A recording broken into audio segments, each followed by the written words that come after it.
Today we're gonna do abstract macro photography, one of the most fun forms of macro photography. I'm gonna give you 11 great ideas and tips for how to take photos that look like these.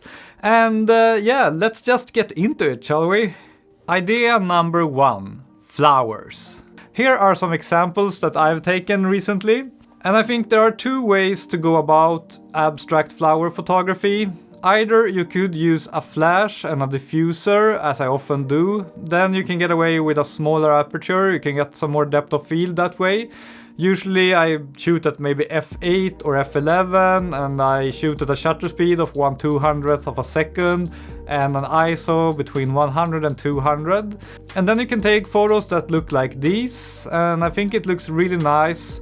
But you can also do this without a flash. Then you probably need to set a bit of a wider aperture, maybe f4 or something like that, and maybe you need to bump up the ISO to like 400 or even 800.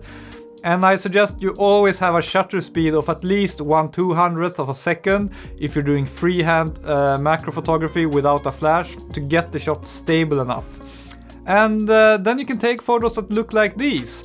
And I really love this kind of photography where you just use natural light and you use a wide aperture, so a lot of the photo is just blur, but it still looks beautiful and interesting and abstract. If I'm not using a flash, I prefer to do this on an overcast day because then I get more even light and it will look nicer in the photos. If the sun is shining, I always try to block it with my body or with my camera because shooting macro in direct sunlight is very hard to get good results that way. You should have a more even light either from a flash with a diffuser or from a cloudy overcast sky. Idea number 2. Faucet. This is a really fun experiment that I did a couple of years ago. You simply just turn on your faucet at home. You have an external flash of some sort, and I simply bounce the water off an egg cup or a spoon, and you can get really interesting patterns and you can freeze them all using a flash. And try to bounce the flash off some white surface to get a softer light. And then when you have a strong flash like this that is external, you don't need a super fast shutter speed. The flash will freeze the action. Here is some examples. I simply just had the water turned on and I let the water bounce in an egg cup to kind of let it fly upwards. And as you can see, you can get some really cool photos when a flash can freeze the action. I used a shutter speed of 1/200th of a second, I use an ISO of 100 here and an aperture of f8, and I used a Laowa lens, of course. Most of the photos in this video are taken with one of the popular Laowa lenses that go to 2x magnification. They are perfect for this kind of photography. And you can also use a slower shutter speed if you want to, and then you get effects like these. And this, if you ask me, is really excellent abstract macro photography. It's hard to see exactly what it is, but it looks kind of cool and kind of beautiful, right? Idea number 3, leaves. This is such a perfect subject for abstract photography. These I just shot in my windows at home, different plants, and you can use a wide aperture like f4 and then just ISO 400 or 800 and a shutter speed of maybe 1/200th of a second. And yeah, just try to get the edges of the leaves in focus and sharp. That tends to look interesting, and then just try to find interesting angles. Another tip is when you're out on a sunny day and you see some leaves hanging from trees, try to shoot them when the sun is shining through them, and you can get some really interesting patterns, as you can see here. Idea number 4, boiling water. One subject that I return to again and again and again is water in all its forms. And one cool idea that you can try is to boil water and try to photograph it while it is boiling. As you can see, it looks very interesting with this kind of almost like molten metal feel to it. If you do this, you need to freeze the action somehow, and the best way to do this is to use a flash. Either you have a flash on your camera with a diffuser, or even better if you have a flash that is external, a wireless flash, that is standing with some kind of diffuser. The very best way to photograph boiling water is if you have a glass tea kettle like this one. As you can see here, I just point the flash inwards from the side and then just shoot away. And as always, when shooting with a flash, use a small aperture, maybe f8 or f11. Use a low ISO, maybe 100 or 200, and use a shutter speed of around 1/200th of a second, and you will get results that look like these. Idea number 5, ICM. ICM stands for Intentional Camera Movement, and when doing abstract photography, this is a very important technique to try, I think. You can do it both on short distances. Here I just did it in the forest with the picture slightly out of focus while moving the camera. Here I moved it more in like circles. Of course, you don't need to do this at short macro distances. Here I did it on a longer distance with a Laowa macro lens. And as you can see, it looks really cool, and the more you move the camera, the more abstract it will look.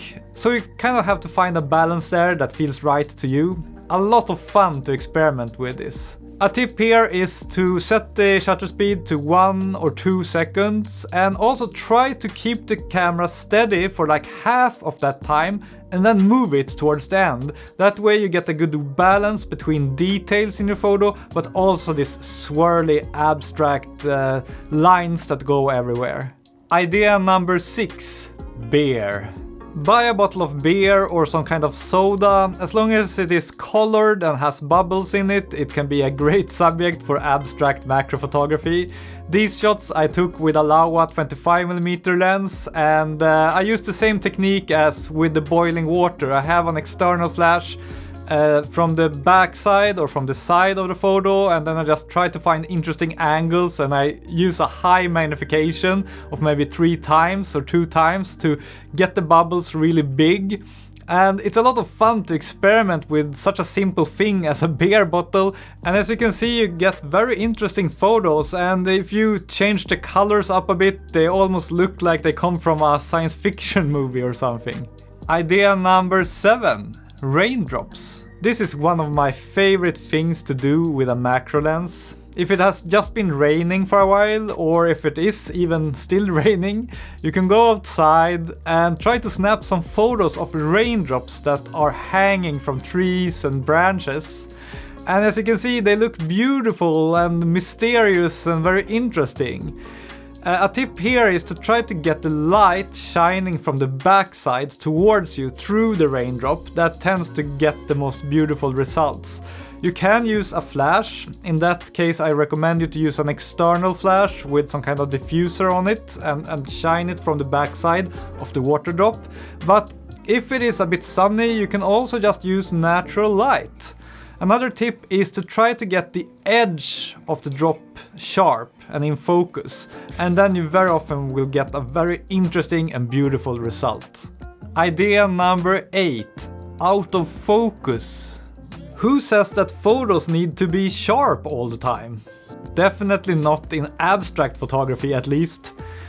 Experiment by focusing very closely while shooting at something that is a bit further away, and you can get very interesting and pleasing results. For example, this photo that I shot off my computer screen, I simply just focused closer than the screen was, and you get this very beautiful color pattern. Or even outdoors in nature, you don't even need a macro lens for this, of course, even if you can get maybe the best results with a macro lens. Just focus closely and point your camera at something interesting with interesting colors, and you can get these very beautiful abstract landscape photos. I really love this, and it's a lot of fun to experiment with how different subjects will look out of focus. This is a great thing to do with a manual Laowa lens. Just turn the focusing ring until you think it looks good, when you have the right amount of out of focus blurriness, and then just snap the photo when the blur is right and when you have an interesting composition. I think you get the best results when you need to use some of your imagination to see what the subject really is, when it is like almost possible to see it but not really. I think those photos come out the best. Idea number 9. Black and white. Black and white, I think, is a great thing to use in abstract macro photography. Especially if you're shooting something that you think is interesting or beautiful, but it doesn't look that beautiful when you inspect it in the camera, and maybe the colors are not that beautiful, they are a bit washed out, or you don't like them simply. Try turning the picture into a black and white picture, or even try setting a black and white setting in your camera already, and you will notice that immediately many of your photos will look a lot more artsy and interesting. And black and white can really help in abstract macro photography because it will remove some of the information in the photo when you remove the colors, and then it might be harder to see what the subject really is, and that makes the photo in many cases more interesting. Idea number 10. Berries and plants. If you don't know what to shoot and you need to find an interesting subject, one thing I love to do is just to go out in the forest and just point your camera at random berries or figs or branches, like random things that are sticking out. And you can combine this with my last tip of black and white, and you can get some really interesting photos. It's hard to see exactly what this is, but I like the look of it. It looks interesting and abstract and artsy, don't you agree? And can you imagine what this is?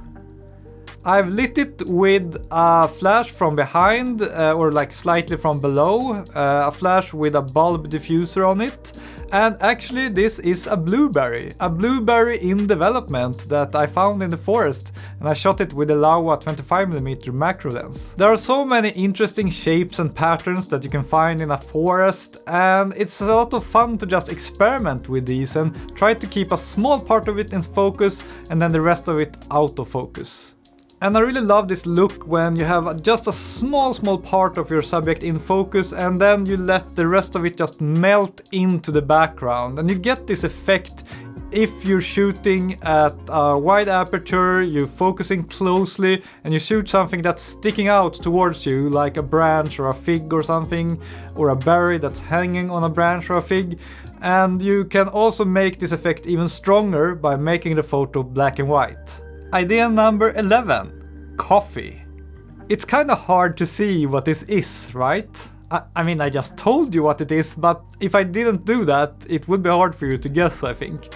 If you just have a regular cup of coffee and you take photos of it with a flash, using the settings that I've suggested in this video to use with a flash, a fast shutter speed of 1/200th of a second, and an ISO that is low, like 100 or 200, and an aperture of f8 or f11. Those are great settings to combine with a flash. Set the flash in manual mode and set the strength of like 1/16th or something, and use a diffuser, some kind of white material in front of your flash. And as you can see, just a regular cup of coffee can look very interesting if you take a photo straight from above. This photo was taken with the Laowa 65mm macro lens. Thank you for watching, bye bye.